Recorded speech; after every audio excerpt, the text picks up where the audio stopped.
Di, di mana aku? Suaraku begitu lemah. Tenggorokanku terasa kering dan kepalaku berputar. Ku dengar suara orang asing berkata, "Dia mulai sadar."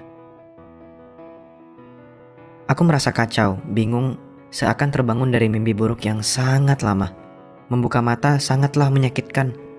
Lampu terang di ruangan itu seakan menghantam otakku seperti sengatan lebah. Semua terlihat buram awalnya. Kemudian, aku berangsur-angsur fokus. Kulihat mama dan papa di dekatku.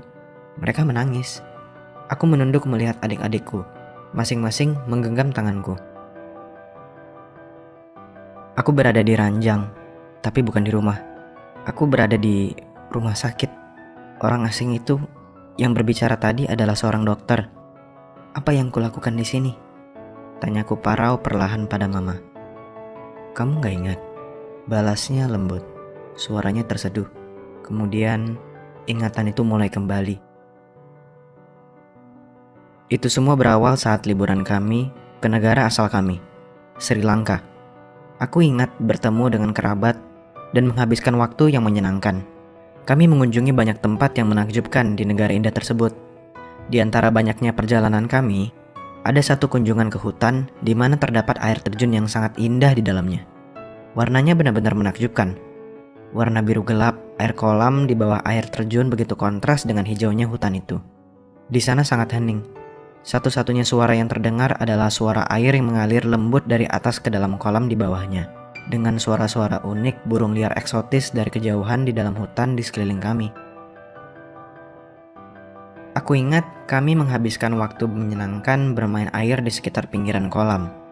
Air kolamnya sangat jernih dan dingin, juga menyegarkan di hari yang panas itu. Tapi satu hal yang aneh, udara di sekitar pinggiran kolam itu sangat lembab, dengan banyak nyamuk kecil. Mereka gak terlihat seperti nyamuk pada umumnya di Sri Lanka. Ukurannya lebih kecil dan lebih agresif. Terus-menerus menempel pada kulit kami berusaha menghisap darah. Kami bersusah payah untuk membuat mereka menjauh. Nyamuk-nyamuk itu benar-benar gigih. Hingga di satu titik aku ingat berpikir, "Sini, gigit aku.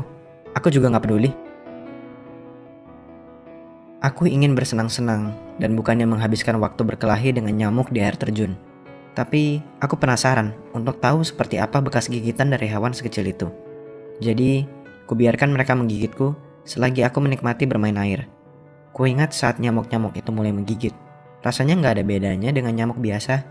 Jadi, aku gak memikirkannya lagi dan benar-benar menikmati sisa hariku di air terjun itu.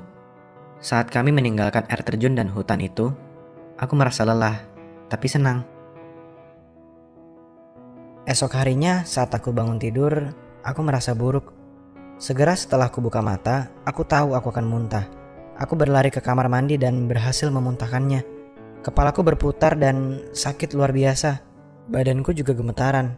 Suhu tubuhku naik cepat karena demam. Aku sangat ingin berbaring, tapi perutku bergejolak parah sampai aku gak berani meninggalkan kamar mandi. Jadi, aku berbaring di lantai kesakitan hingga kupikir aku akan mati di sana saat itu juga. Saat mama dan papa menemukanku tergeletak di kamar mandi, mereka tahu aku sakit. Mereka sangat khawatir. Aku pernah sakit sebelumnya, tapi gak pernah seperti ini. Mereka tahu ada yang gak beres denganku. Jadi mereka memapahku, masuk ke dalam mobil dan segera menuju ke rumah sakit. Tahan ya sayang, sebentar lagi kita sampai. Kuingat mamaku berkata sembari mengusap kepalaku dan memelukku erat. Itu adalah hal terakhir yang kudengar sebelum aku pingsan. Saat kami tiba di rumah sakit, aku segera dilarikan ke ruang gawat darurat. Aku benar-benar sakit, hingga mereka membawaku ke ruang ICU dan memasangkan alat penunjang hidup. Itu adalah pertaruhan apakah aku akan mati atau hidup. Tapi sekarang aku sudah sadar. Aku merasa buruk dan hanya sadar untuk beberapa menit sebelum aku tertidur lagi. Tapi aku hidup. Cukup waktu bagiku untuk memberitahu mama dan papa bahwa aku menyayangi mereka. Dan berjanji pada adik-adikku bahwa aku akan mengajak mereka ke bioskop setelah aku sembuh. Hal terakhir yang kuingat sebelum pingsan lagi di ranjang rumah sakit adalah mama menciumku di kening dan memberitahu betapa ia sangat menyayangiku. Di mana aku? Kali ini aku terbangun tapi kepalaku tidak sakit dan lampu kamar tidak menyakiti mataku seperti sebelumnya. Aku merasa baik, bersyukur masih bangun dan siap untuk menaklukkan dunia. Segera setelah kubuka mataku, aku tahu aku baik-baik saja. Aku gak berada di rumah sakit, aku berada di kamarku sendiri di rumah. Kuperhatikan sekeliling kamarku, semua yang kusukai ada di sana, terutama mama, papa, dan adik-adikku. Kutunjukkan senyum lebarku pada mereka dan berkata, "Sarapan apa kita pagi ini, Ma?" "Aku lapar."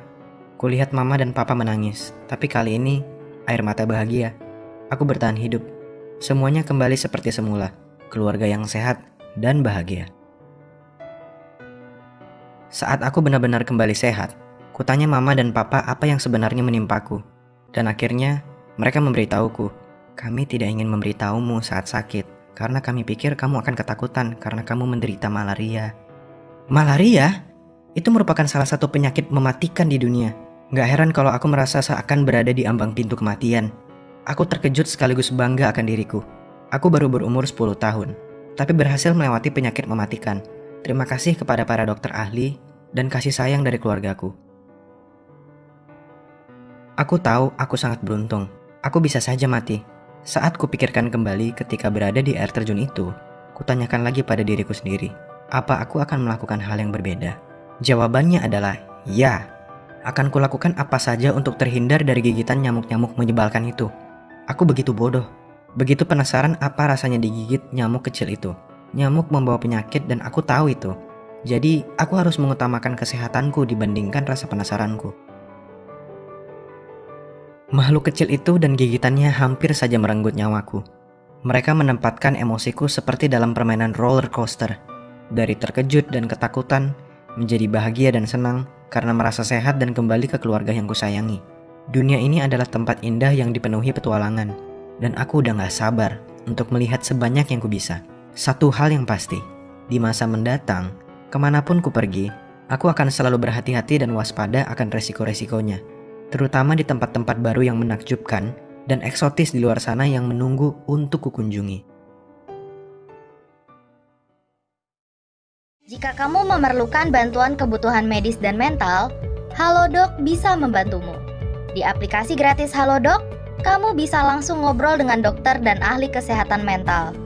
Kamu juga bisa membeli obat-obatan dan obat resep dari apotek terpercaya di seluruh Indonesia yang akan diantarkan langsung ke rumahmu dengan Gojek. Dan kamu bisa juga loh membuat janji dokter di klinik atau rumah sakit yang kamu pilih. Klik link di bawah ini untuk mencoba ya.